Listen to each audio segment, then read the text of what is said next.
Welcome back. And in our sports news, in tennis, former champion Andy Roddick got a good workout at the US Open on Wednesday in dispatching fellow American Michael Russell 6-2, 6-4, 4-6, 7-5. Roddick, the 2003 champion, has been battling back from an injury-plagued season, bothered first by a sore shoulder and more recently from an abdominal tear that has led him to fall out of the top 20 for the first time in 10 years. Feeling pain-free for now, Roddick broke the 33-year-old Russell in the final game with a passing shot that splashed at the feet of his approaching opponent, who had committed his 8th double fault at 15:30 to provide a double match point. The victory set up an intriguing second-round contest for Roddick, who will next be playing American Jack Sock. First two sets were all right. I kind of got myself into a hole. Was lucky to get out of the 4-set because I started serving better in the 4-set, but beyond that, it wasn't pretty. I thought Mike was playing pretty well. Definitely had a strategy. He was trying to take the ball early and work lines, not let me get set. And it's a good play if you can execute it, and he did it for a while. I got through it. Well, right now I'm setting out to try to win my second round. So I know what I have to do tomorrow to put myself in position to win the next day. I think it would be ridiculous of me at this point to think anywhere past that, and that's where my mindset is. Andy Murray's quest to claim his first trip to the Grand Slam winners' circle opened with an easy 7-6, 6-2, 6-3 victory over Somdev Devaman of India. Murray, a finalist at the 2008 US Open and the 4th seed this year, won the opening set in 70 minutes, winning the tiebreaker 7-5. Devaman's energy level appeared to drop following the first set, with the 24-year-old Murray needing only 77 minutes to capture the final 2 frames.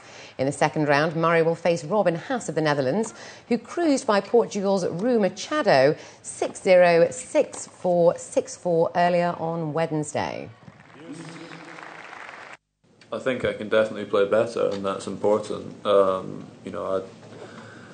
don't think you want to be playing your best tennis right at the beginning of the tournament, and I think that's something that over the years I've gotten better at, sort of understanding that I would get very frustrated maybe in matches if I wasn't playing great right at the beginning. But today I didn't start the match great, but I actually calmed down more as the match went on and thought my way.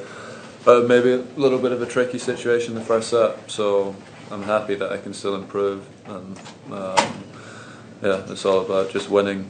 And that's all that matters at the end of the day. Meanwhile, champion Juan Martín del Potro celebrated his return to Flushing Meadows with a 6-3, 6-1, 6-1 romp over Filippo Volandrin in 88 minutes. Del Potro, who has slowly climbed back to number 18 from 485 in the rankings, said his serve was back better than ever and that he was seeing improvement in the rest of his game, but might not quite yet be ready to rise again at this year's Open.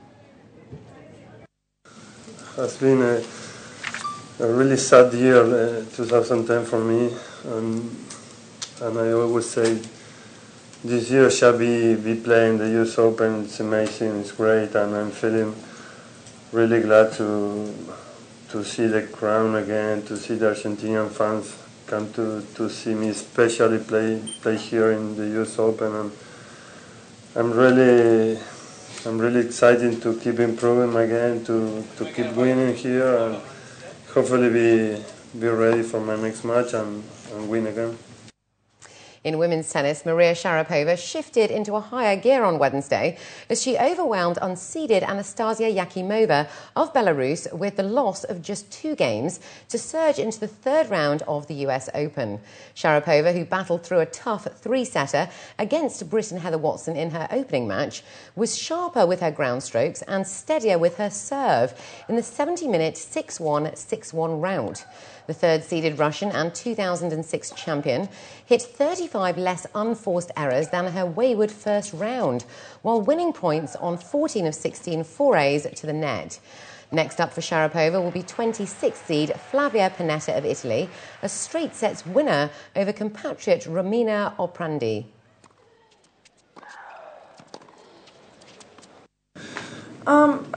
played a pretty tricky opponent tonight who didn't play the traditional type of tennis. Sliced a lot, hit a lot of high balls.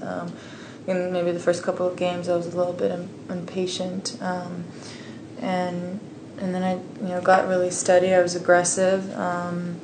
Still felt like I could have moved in a little bit more, but overall, I played a lot solid and much better than the first one. The world's second-ranked player, Vera Zvonareva, played far from her best but gritted her teeth down the stretch to oust Ukrainian Katerina Bondarenko and advance to the third round. Zvonareva said that her 7-5, 3-6, 6-3 victory gave her another chance to play better next time round. Bondarenko forced a decisive set by winning the last 3 games of the middle frame. Zvonareva, who lost to Kim Clijsters in the 2010 US Open final, needed an 11-point game to close out the 2-hour, 7-minute match against the 69th-ranked Bondarenko.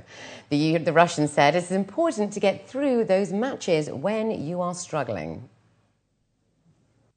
Definitely, that was a good test for me, and I know Katerina for a long time, and I knew that she was a dangerous player, so I expected a very tough match. And it was. I think I didn't play my best tennis, but I managed to get through this one, and I gave myself another chance to go out there and next time and try to do a little bit better. And Venus Williams withdrew from the US Open on Wednesday because of an unspecified illness.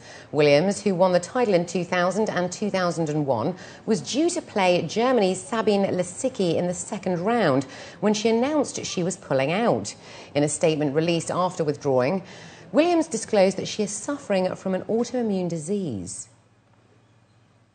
And in cycling, experienced French climber David Montecuti claimed his 4th Tour of Spain stage win in 4 years on Wednesday, while Britain's Bradley Wiggins took over as race leader.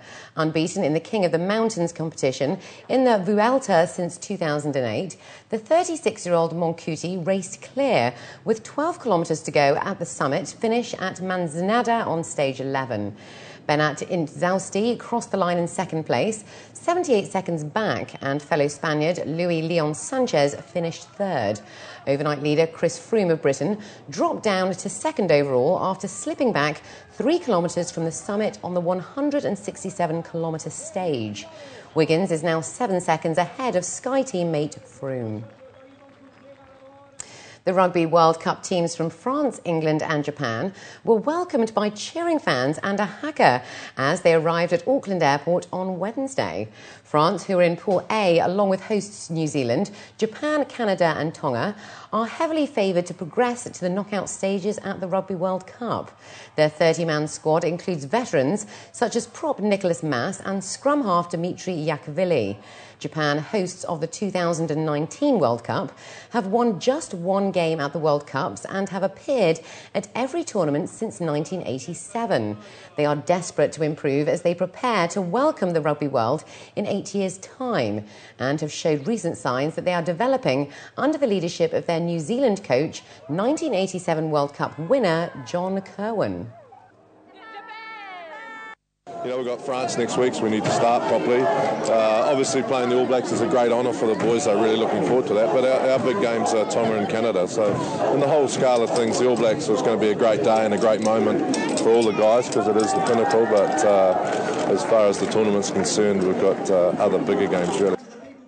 And England, the 2003 World Cup winners, chase a third successive appearance in the World Cup final this year, but face stiff opposition in Pool B in the form of the powerful and physical Argentina, the ever-improving Scotland, and dangerous minnows Romania and Georgia.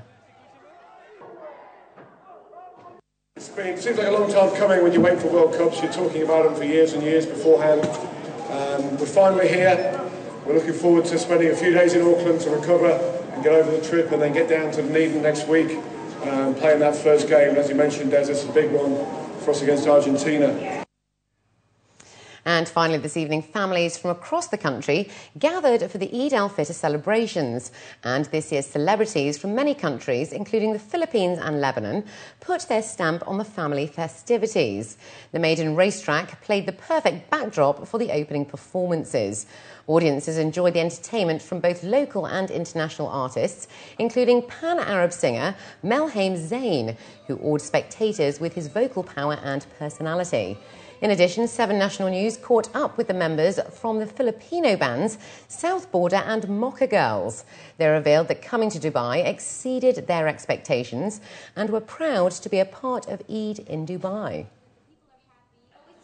I think it's fabulous for our children to have the chance to meet up with all the kids from different nationalities here. For our boy, it's great to be with all these different kids from everywhere around the world, so we really enjoy being here, yeah. It's fantastic to see some shows like we've just seen here, presenting all the different cultures with like dragons and fire, water, different essence.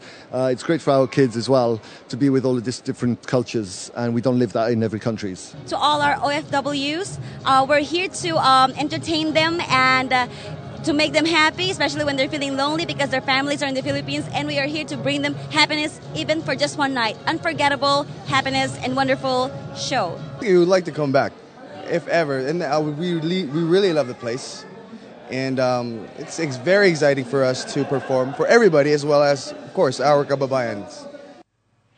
And with that, let's take a look at the local and international weather forecast for tomorrow.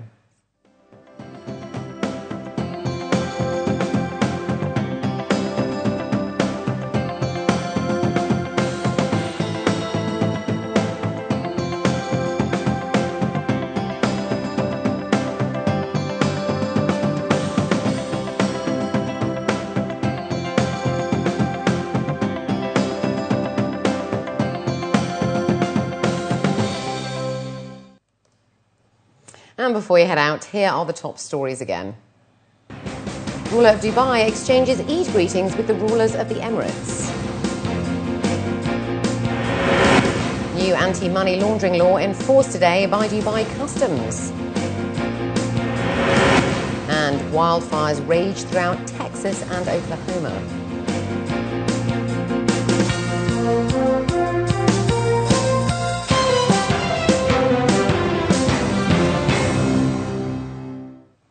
Well, that brings us to the end of the bulletin. As always, we'd love to hear your comments. You can write to us at news@city7tv.com or by calling us on 04 367 2230. From the entire news team, it's goodbye for now.